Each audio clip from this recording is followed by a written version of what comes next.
Hello guys, this is Ranjit Kumar.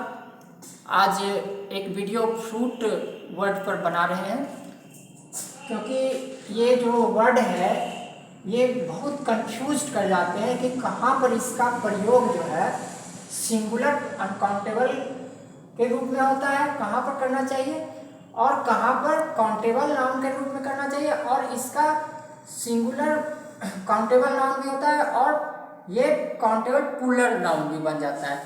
तो ये बहुत कंफ्यूजन पैदा करती है ये छोटा सा वर्ड। तो आज इसको हम अच्छी तरह से सबके डिफरेंस को अच्छी तरह से समझ लेते हैं, ठीक है। तो जब फ्रूट का प्रयोग फल के अर्थ में होता है, कहने का मतलब ये है कि फल ना तो पता चल रहा है कि फल कितना प्रकार का है या कितनी संख्या में है या कौन सा फल है, सिर्फ एक फल डिनोट कर रहा है, रेफर करता है। तो वैसे परिस्थिति में फ्रूट को सिंगुलर अनकाउंटेबल नाउन के रूप में मानते हैं, ठीक है।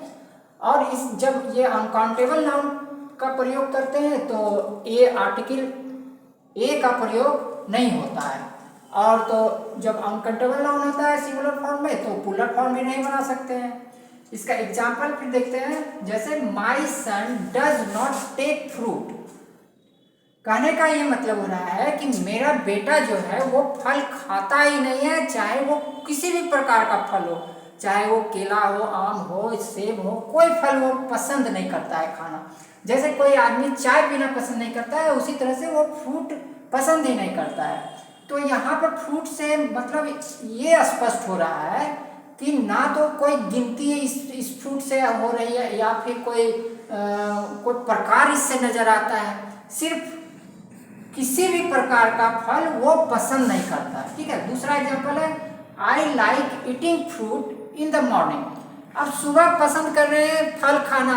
कोई व्यक्ति अगर सुबह फल खाना पसंद करता है तो वो कोई भी फल हो सकता है, चाहे वो आम हो सकता है, केला हो सकता है या अमरूद हो सकता है। यहाँ पर कोई ऐसा जिक्र नहीं है कि पार्टिकुलर स्पेसिफिकली ये फल होना चाहिए, कोई ऐसा मतलब इसके मतलब डिस्क्रिप्शन नहीं, ठीक है। तो ये सिंगुलर अनकाउंटेबल नाउन के रूप में जब प्रयोग होता है तो ना तो इसके साथ आर्टिकल का प्रयोग होता है और ना ही इसको हम प्लूरल फॉर्म में लिख सकते हैं। अगर प्लूरल फॉर्म में ऐसे सेंटेंस को लिखेंगे तो गलत हो जाए।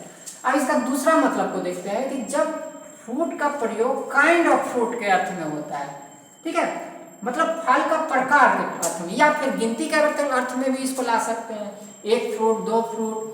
तो यह सिंगुलर काउंटेबल नाउन के रूप में आता है, ठीक है। सिंगुलर काउंटेबल मीन्स एक का बोध कराता है और उसको हम गिन सकते हैं। उसके साथ आर्टिकल ए का भी प्रयोग कर सकते हैं, आर्टिकल ए का प्रयोग कर सकते हैं। और जब सिंगुलर काउंटेबल नाउन बन सकता है तो स्वाभाविक है इसका हम प्लूरल फॉर्म भी बना सकते हैं, तो इसका प्लूरल भी बना सकते हैं। इसका एक एग्जाम्पल देखते हैं, an apple is a fruit. यहाँ पर फ्रूट के पहले आर्टिकल ए का प्रयोग किया गया है, मतलब ये दर्शा रहा है कि एक फ्रूट है। अब दूसरा एग्जाम्पल से और अच्छा स्पष्ट हो जाएगा, देयर आर टू फ्रूट्स, मतलब बास्केट में दो फल हैं, बास्केट में दो फल मौजूद है। तो यहाँ पर प्लूरल फॉर्म में ये प्रेजेंट हो रहा है, ठीक है। तो ये फ्रूट जब फल के अर्थ में आता है तो सिंगुलर अनकाउंटेबल नाउन होता है, उसका कोई प्लूरल फॉर्म नहीं बन सकता है। और जब काइंड ऑफ फ्रूट के अर्थ में आता है तो सिंगुलर काउंटेबल नाउन के रूप में आता है और उसका हम प्लूरल भी बना सकते हैं।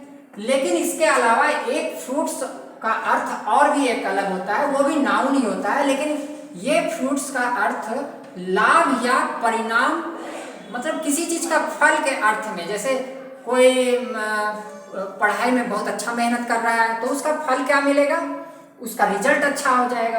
तो वैसे अर्थ में परिणाम या लाभ या फल के अर्थ में फ्रूट्स का प्रयोग प्लूरल फॉर्म में आता है, ये सिंगुलर फॉर्म में नहीं हो सकता है। जैसे मेहनत अध्ययन का कोई परिणाम, और इसका प्लूरल नाउन के रूप में होता है, ठीक है। एग्जाम्पल इसका देखते हैं, the fruits of labour are always sweet. कहने का मतलब है क्या कि मेहनत का फल, जो मेहनत कर रहा है उसका फल जो मिलेगा वो स्वीट रहेगा। दूसरा एग्जाम्पल है, the fruits of being an honest boy is good, मतलब अच्छा ईमानदार लड़का बनने का जो फल मिलेगा, परिणाम जो मिलेगा वो गुड मिलेगा। तो उम्मीद करते हैं ये फ्रूट से जो कन्फ्यूजन